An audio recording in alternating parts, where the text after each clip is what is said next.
O Consello da Xunta dou luz verde ao proxecto dos pantaláns para os bateiros de Cabo de Cruz, actuación que dá resposta a unha demanda histórica dos profesionais que carecían deste servizo nun porto cunha das flotas mexilloiras máis numerosas de toda Galicia. A primeira é a construción de pantaláns no porto de Cabo de Cruz, no concello de Boiro, unha medida que foi demandada pola flota mexilloira,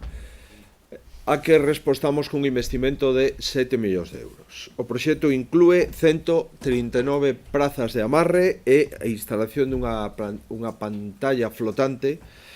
que protexe a dársena contra o mar e o vento e consiga así unha lámina de auga abrigada para facilitar a ubicación dos pantaláns. A dotación desta infraestructura, que se licitará nas próximas semanas, engádese outro proxecto de gran relevancia para o sector pesqueiro, polo que suporá de mellora na calidade das augas. Trátase da instalación dun colector e tanque de tormentas en Rianxo por importe de 6,5 millóns de euros.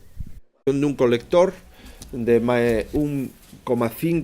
kilómetros e dun tanque de tormentas no concello de Rianxo por un importe de 6,5 millóns de euros para mellorar